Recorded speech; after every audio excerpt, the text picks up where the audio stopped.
Really loves Alright, she here we go. sees and she reads all the books. Which no one ever guesses because of course she's a model. Yeah. And a woman. And Chinese. So Not just good. like, Yeah, what is she gonna do? They can read, but not good. That's right. Are you ready? Yes. Jump right in. Yeah, we may as well.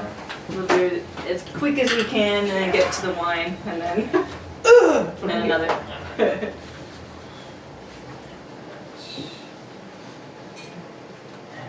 Here we go. Alright. This episode from the life of Sherlock Holmes will be transmitted to our men and women overseas by shortwave and through the worldwide facilities of the Armed Forces Radio Service. Wine Rack brings you... Yes! Now, who's doing again? Sorry, who's doing?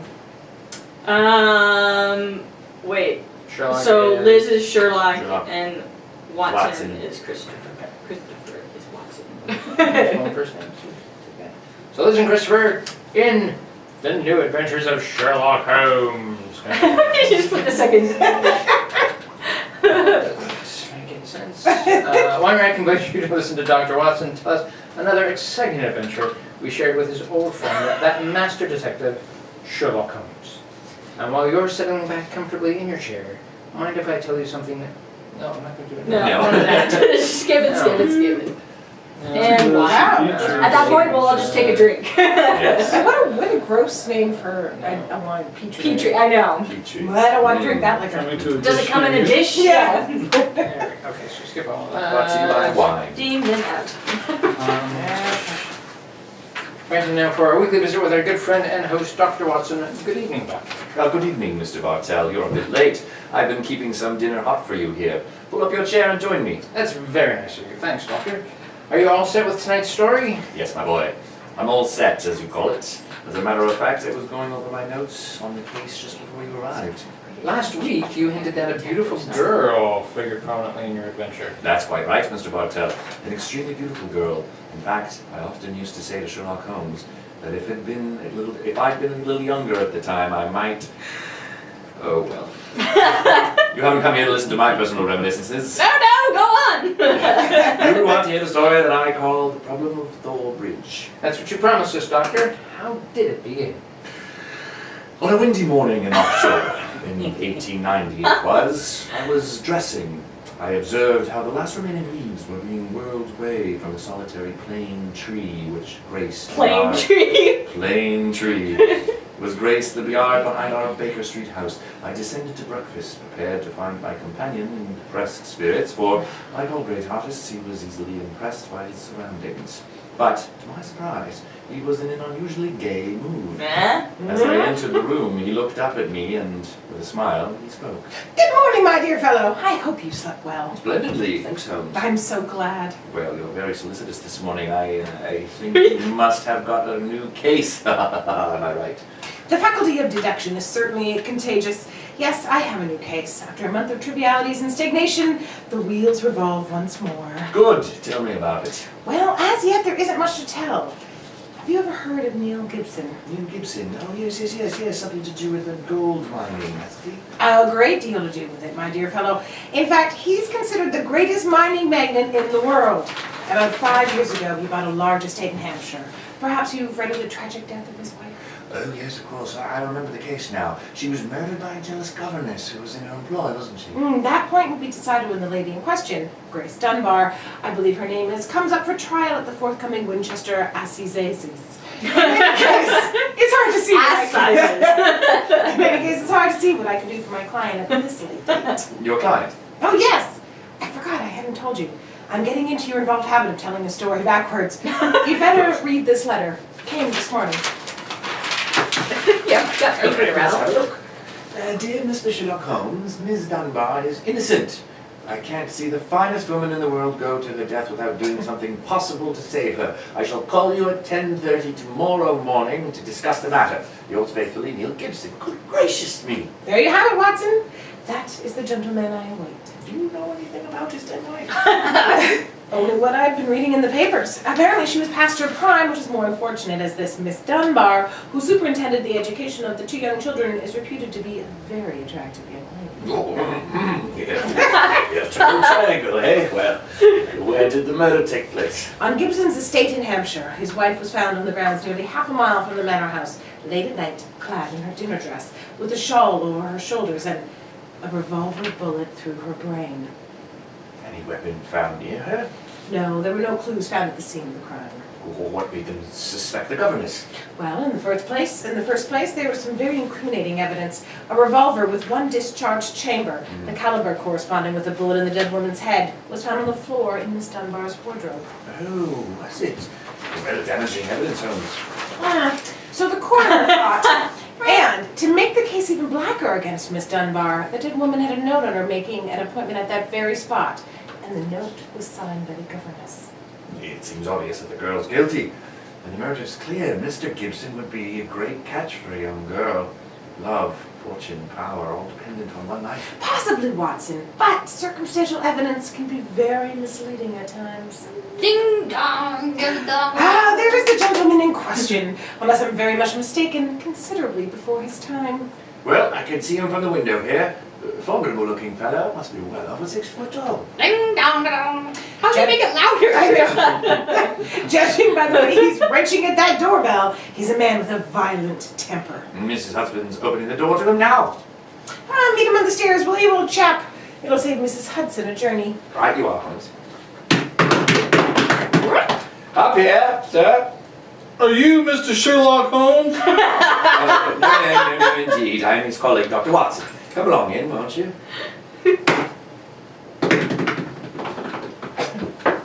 Mr. Neil Benson, I presume. That's right. Cartoons appear. So you're the great Sherlock Holmes, huh? The adjective is your own, Mr. Gibson. Sit down, won't you? By the way, you may speak quite freely in front of Dr. Watson. Well, I may as well begin by telling you that my money means nothing to me in this case. You can burn it if it's any use to you in light of the truth. Miss Dunbar is innocent and it's up to you to prove it. Just name your fee. Mr. Gibson, my professional charges are on a fixed scale. I don't vary them, except when I omit them altogether. Very well. I imagine that you read the newspaper reports of the coroner's inquest. Yes, very thoroughly. I don't see that I can add anything that'll help you.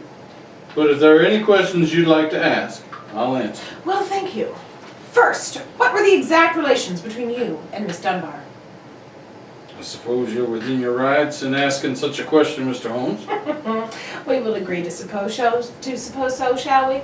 And I can assure you that my relations with Miss Dunbar were always those of an employer towards a young lady whom he never conversed with or ever saw, except in the company of his children. Oh. I'm rather a busy man, Mr. Gibson, and I've no time or taste for aimless conversation. I wish you good morning. What the devil do you mean by this, Mr. My dear sir, the case is difficult enough without you giving me false information.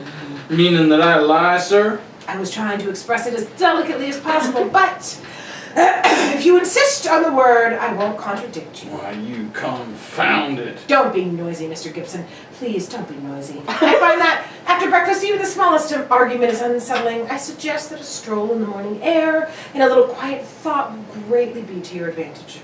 I suppose I can't make you take the case. But you've done yourself no good this morning, Mr. Holmes. I've broken stronger men than you. No man ever crossed me and was the better for it. Good morning, Mr. Gibson. You've a great deal to learn. Good joke. Slam.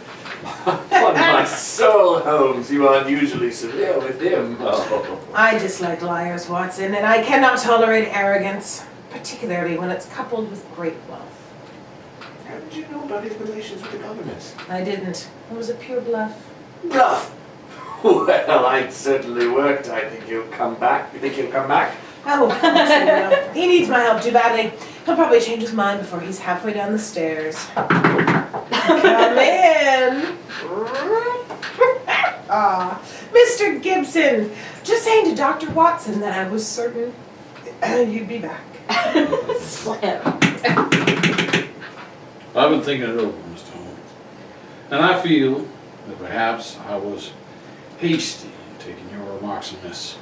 Just the same, I can assure you that the relations between Miss Dunbar and me really don't affect this case. Surely that is for me to decide, Mr. Gibson. Yeah, you see, Mr. Gibson, my friend is like a doctor. He wants every symptom before he can give his diagnosis. Fire away, Mr. Holmes. What is it you want to know? The truth. I can give it to you in a very few words. To begin with, I met my wife when I was gold mining in Brazil. Your wife was Brazilian by birth, wasn't she, sir? Yes, Doctor. Very beautiful. Well, to make a long story short, I fell in love and married her and brought her to England. After a few years, I realized we had nothing. Absolutely nothing in common. It took years. Well, it took that long to learn English. Not a thing. Yeah. And then I suppose this young governess, Miss Dunbar, arrived on the scene. That's right, Mr. Holmes. Well, the story should be obvious to you from there. You fell in love with this girl, I suppose, sir? Who could help it? Did you suggest marriage to her? Yes, though I knew that my wife would never divorce me. I see. Then you made an utterly insincere proposition to her. Now look here, Mr. Holmes. I came to you on a question of evidence, not of morals. I'm not asking for your criticism. It's only the young lady's sake that forces me to touch your case at all. Now tell me, sir, what is your own opinion as to Miss Dunbar's guilt? It's very black against her. I can't deny that. One explanation of the tragedy did come into my head, Mr. Holmes. I give it to you for what it's worth. Pray continue, Mr. Gibson. My wife was bitterly jealous. She was half crazy with hatred. She might have planned to murder Miss Dunbar, or, we'll say, to threaten the girl with a revolver and so frighten her into leaving us. There might have been a struggle in which the gun exploded and gone off and shot my wife who was holding it. Well, that possibility has already occurred to me. It's the only obvious alternative to deliberate murder. The revolver, Holmes, it was found on the floor of the governess's wardrobe. Mr. Gibson, I should like to examine your house and the scene of the murder as soon as possible. Certainly, Mr. Holmes. Sergeant Coventry of the local police is still down there. He'll give you any help you may need. Excellent! Watson, old fellow, the timetable. We're catching the next fast train to Winchester. Next fast train. Not a slow train, Watson. The next fast train. So if Case I have of to have vampires. someone else on the case, I'd rather have you, Mr. Holmes. The yard gets called in, then we local police loses all credit for success, generally gets blamed for the failures. Now I've heard that you play straight. I need not appear in the matter at all, Sergeant Coventry. If I can clear it up, I won't ask to even have my name mentioned. Well, that's handsome of you. I'm sure now. Well, look, I've gone Scottish. I know your friend, Dr. Watson. He can be trusted too. Don't worry, my dear fellow. We don't steal any of your thunder. Oh, that's nice of you and friendly of you, Doctor. Well, come on, gentlemen. I'll walk you down to the bridge. That's where we found Mrs. Gibson's body. It's not far from the house here. Well, I must say, Mr. Gibson has a beautiful estate. It must be 60 or 70 acres. Oh, nearly twice that, Doctor. The woods back of the house there belongs to him too, Mr. Holmes. Yes, Sergeant. There's a question I'd like to ask you. A question I wouldn't ask anyone else. Ooh, please ask it. Don't you think there might be a case against Mr. Gibson himself, sir? I've been considering that possibility. But there's Miss Dunbar's a bit of all right, if you ask me. He wanted his wife out of the way, and the pistol she was shot with was his pistol, you know. That was a proof. Was that fact proven? Yes, Doctor, it was one of a pair that he had. One of a pair. Where's the other? Well, Mr. Gibson has a lot of firearms, and he's never quite matched that particular pistol. Irish. But, So good. but the box was made for two. Well, if it was one pair, surely you'd be able to match it. Well, we have them all laid out at the house, if you'd want to look them over. I was just having a way to go. Yeah. We'll do that later.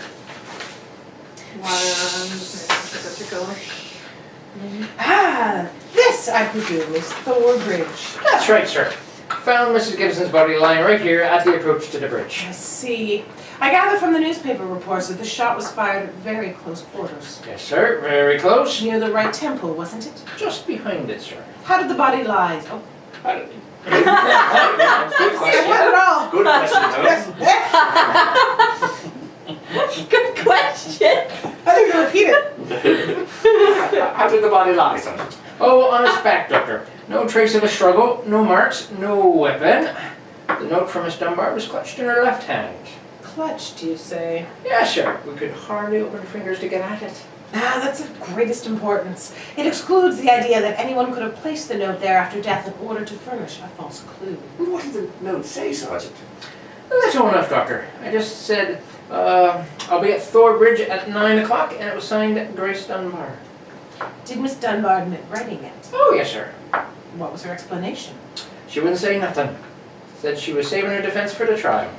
Yes, it seems odd that Mrs. Gibson was still clutching that note. Seems perfectly natural to me. Oh, come now, old fellow, argue the thing out logically. If the letter was genuine, it was certainly received some time before the tragedy, say an hour or two. Why then was the dead woman still clasping it in her left hand? Why should she carry it so carefully? She certainly didn't need to refer to the note at all at the end. Doesn't it strike you as rather strange?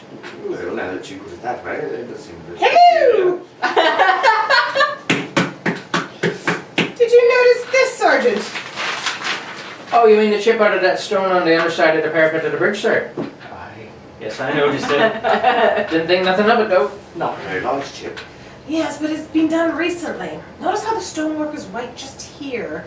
It took some violence to do that. Hand me your cane, Watson, will you? Here you are. Thanks. Yes, it was a hard knock. And in a curious place, too. That was 15 feet from where we found the body, Mr. Holmes. Yes, Holmes. I don't see how it could have had any connection with Mrs. Gibson's murder. Well, perhaps it hasn't. But it's a point worth noting. There were no footprints, you say, Sergeant? None, Mr. Holmes. The ground was as hard as iron. It's been a very dry summer, and we haven't had any rain to speak of. That's a pity. Well, Sergeant, I'm much obliged to you, and now I think we'll go back to the house. Right, Caesar will show you the firearm, sir. Who is Caesar? Oh, a funny kind of bloke. Brazilian, I guess. Oh, Brazilian, eh? Like Mrs. Gibson. Yes, Mr. Holmes. Comes from the same town as she does, as a matter of fact. Something very fishy about him, if you ask me. Now, if you excuse me, gentlemen, I'm going to take a little stroll around the grounds. You've started me on a new train of thought in the case, Mr. Holmes. I'm delighted, Sergeant. Get back to the house. Oh, come, Watson, let's get back to the house. I don't know why that's Nice commercial, I guess. I see. Are these all the firearms in Mr. Gibson's possession, eh, Caesar? Except for the revolver that's missing from the case. I've never seen such a collection of guns and revolvers in my life. Mr. Gibson had many enemies, Senor. He always sleep with a loaded pistol beside his bed. He is a man of great violence. There have been times when all of us were afraid of him. Did you ever witness physical violence toward Mrs. Gibson? No, Senor. I cannot say that I have, but I have heard him say many terrible things to her. He would taunt her in front of we servants. I have heard him do it many times. Thank you, Caesar. That will be all. Muy buenos. You know, Holmes, I still think the case against Miss Dunbar looks very black. I should agree with you if it were not for one fact. The finding of the revolver in her wardrobe. Upon my soul, Holmes, that seems to be the strongest evidence of all. I think not, old chap. Huh? We must look for consistency. Where there is a want of it, we must suspect deception. I don't quite follow you. Suppose for a moment that we visualize Here we you go. as the character of a woman who, in cold, premeditated fashion, is about to murder a rival. You planned it. A note has been written. The victim has come. You have a weapon. The crime is well done. It has been workmanlike and complete. Do you mean to tell me that after carrying out so crafty a crime, you'd be so stupid as to forget to fling the incriminating revolver to the bottom of the stream, or perhaps in the dense reeds that border it? Would you carefully carry it home and put it in the first place that would be searched? Your wardrobe. Well, perhaps in the excitement of the moment. No, no, my dear chap. I won't admit that's even possible. When a crime is coolly premeditated, then the means of covering it are coolly premeditated also. Well then, if Miss Dunbar didn't shoot Miss Gibson, who the devil did? I hope I can give you the answer to that question, Watson, when we've made one further visit. Oh Lord, where are we going now? To prison, old chap! Prison? Yes, we're going to Winchester Prison to call on Miss Dunbar. I'm certain that the key to this strange mystery lies in her hands. There you go. So you'll hear the rest of Dr. Watson's story in just a few seconds. Just time enough for me to remind you that the easiest way to make good food taste better is to serve that good food with a good wine. And Yeah. If you like a red wine, well, you want the one we have tonight. That's all I can say about that. Let's get rid of that, get rid of that, get rid of that. Okay. And now, back to Dr. Your whole Watson's family. next Sherlock Come on, Holmes kids. adventure. The problem of Thor Bridge. Well, Doctor, did you go to the Winchester prison and see Miss Dunbar? We did, Mr. Bartell. An hour later, found the two of us sitting in a dank and gloomy cell, talking to one of the most beautiful girls that I've ever seen. Bright, flashing eyes, and her air, quiet confidence seems slightly out of place in such a setting. Holmes spoke to her, quite quietly, soothing her. Sorry, what word? Miss Dunbar! Quietly soothing her. Yes. Miss Dunbar. quietly. Tell us of your true relations with the dead one. She hated me, Mr. Holmes. She hated me with all the passion of her distorted mind. Please tell us exactly what happened on the evening of Mrs. I'm a bit overdramatic, I just want to say. Well, I received a note from her in the morning, a note imploring me to meet her at the bridge after dinner that night. She said she had something important to say to me. Did you keep that note, Miss Dunbar? No, Watson. Excellent question, Holmes. You're very good. You're very good. Carry on. Carry on. No, doctor. She asked me to destroy the note, so I burned it in the schoolroom grate. I saw no reason for such secrecy, but, well, I did as she asked. Take it, Watson. Okay.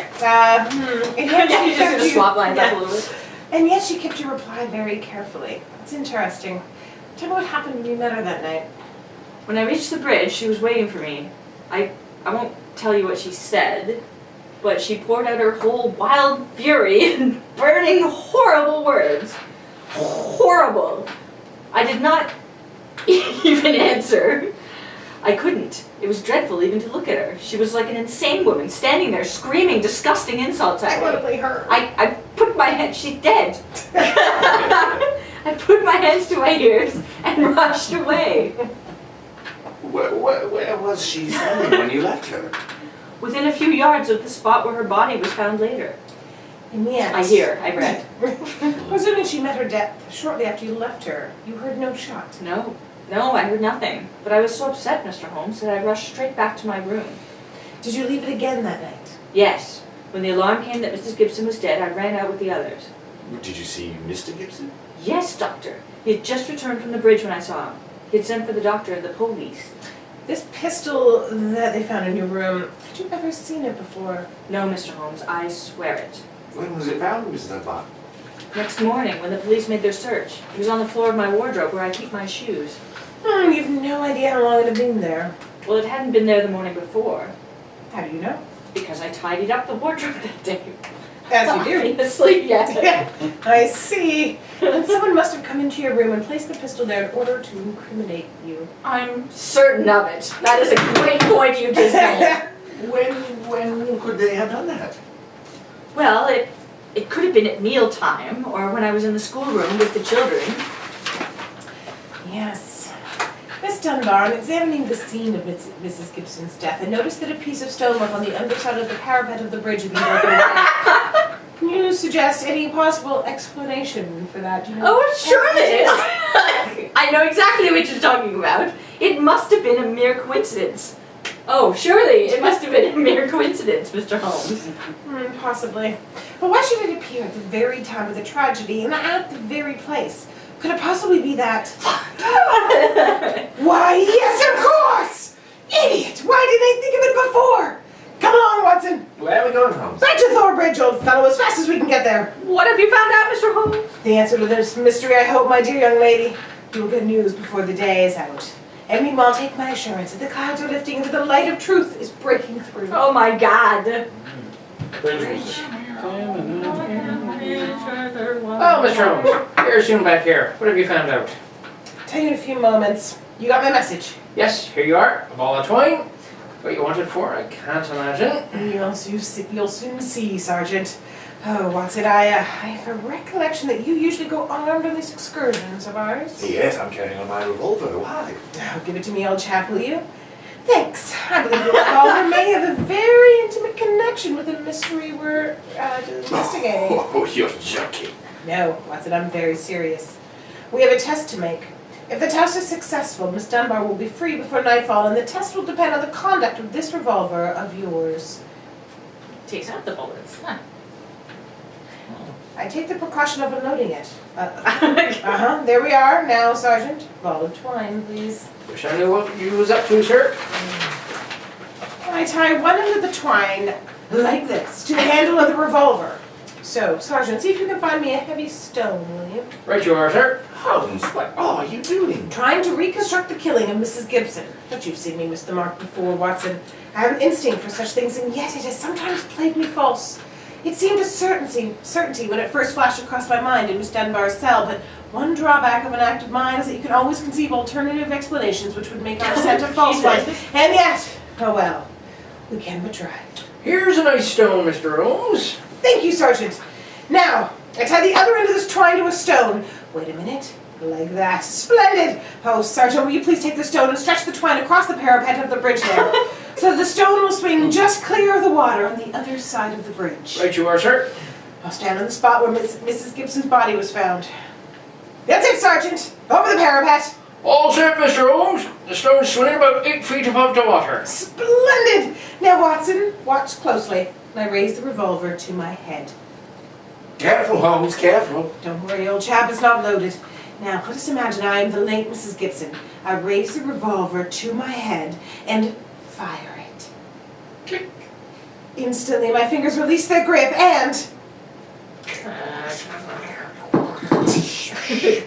There's your answer, Watson. Great Scott! The revolver flashed back out of your hand, struck the parapet of the bridge, and then the weight of the stone flipped it over the water, into the water. Was there ever a more exact demonstration? Come on, old fellow. You're a bloomin' magician, Mr. Holmes. That's what you are, a bloomin' magician. Look at that. There's the second chip on the stonework of the parapet here. Same size as the first. Then the murder of Mrs. Gibson. Wasn't murder at all. It was suicide. What? We're still explaining it. Wow. Yeah. All right. We can follow the various steps quite clearly. A note was extracted very cleverly from Miss Dunbar. A note which made it appear that she had chosen the scene of the crime. Mrs. Gibson, in her anxiety that the note should be discovered, somewhat overdid it by holding in her hand to the last. That alone should have excited my suspicion earlier than it did. Then she stole one of her husband's revolvers. And planted the other one in Mrs. Dunbar's wardrobe. Exactly! After discharging one of the cartridges, which she could easily do in the woods without attracting suspicion, she then went down to the bridge where she contrived this exceedingly ingenious method of getting rid of her weapon. When Miss Dunbar appeared, she used her last breath in pouring out her hatred, and then, when the girl left, carried out her terrible purpose. Then the missing revolver. You will find it. With the aid of a grappling hook at the bottom of the stream, you'll also the stone and the string, with which this vindictive woman attempted to disguise her own crime and fasten a charge of murder on an innocent victim. I'm not sure she would go to that much trouble. Shoot herself in the Anyway, woods and hope Yes. she's safe and yell at the girl before she dies. how many big rocks are there? Sergeant? Could you grab Watson's revolver while you're down there? And don't forget while you're at it that my revolver's down there too. Yes. Oh, don't worry, Doctor. I'll get some grappling hooks right away. I must say, Holmes, you've solved this case brilliantly, quite brilliantly. Oh, I disagree, old chap. And I fear that you will not improve my reputation by adding the case of the Thor Bridge mystery to your annals. Oh, I know. I worked so hard. Well, that's ridiculous. Oh, no, it isn't, old boy. I've been sluggish in my mind and wanting in that mixture of imagination and reality, which is the very basis of my art. I confess that the chip in the stonework was a sufficient clue to suggest the true solution, and I blame myself for not having attained it sooner. Well, Holmes, personally, I agree with the sergeant's opinion of you. Oh? What was that, old fellow? You're a blooming magician, Mr. Holmes. That's what you are, a blooming magician. Well, Dr. Holmes really was a magician. That is, if you did find Mrs. Gibson's revolver and your own in the stream. Oh, we found them all right. You don't think I'd tell you the story otherwise, do you? What do you take me for, anyway? Well, now that you ask, I'll tell you. I take you for a very charming gentleman, a wonderful storyteller, and a fine host. Oh, I really. Well, you are a gentleman of the old school. Oh, well, And you do tell a fine story. no, you flatter me. And if you're free later, the meal tonight was wonderful. Oh, it was. And that wine, what kind was it? Ah, It's in the bag still. it was peachy wine, and you know it. I should have known you were leading up to something, Mr. Bartell. You should be ashamed of yourself. You'll do anything to get a chance to talk about peachy wine. No, I can't say that I blame you. Oh, honestly, Doctor, I meant everything I said, but I'm not going to talk about that wine. Oh my god. Maybe we should cut it There's sooner. a page and a half more of the wine. And now, Dr. Watson, what news story are you planning to tell us next week? Well, next week, Mr. Bartell, I'm going to tell an adventure that Holmes and I had amid the oriental magnificence of Maharaja's palace in India. India sounds intriguing. What were you and Sherlock Holmes doing out there, Doctor? Oh, well, you have to wait till next week for the answer to that question, my boy. But I can tell you that it was one of the weirdest problems that we ever had to solve. I called the story The Vanishing Elephant. Signed Sherlock Holmes, Adventures written by Dennis Green and Anthony Boucher, and is adapted from the Sir Arthur Conan Doyle story, The Problem of Thor Bridge. Hooray. Maybe we should cut it sooner than that. Yes, we might not need that. Maybe we should stop after you're a blooming magician. You're a blue. Because they get a little bit. I personally thought that was really cute when he was complimenting him. But it was for the purpose of the commercial, so I see that. What you mean by that. And so I have to lead into the whole, what, next time? Why don't you make it about your Yeah, true. series instead of the wine? Well, when it we ended with it was peachy wine, and you know it. and you know it. So it's not we all country wine, cheers. it's whatever it The is. wine You was know splashing it. all over this white. Whatever's left.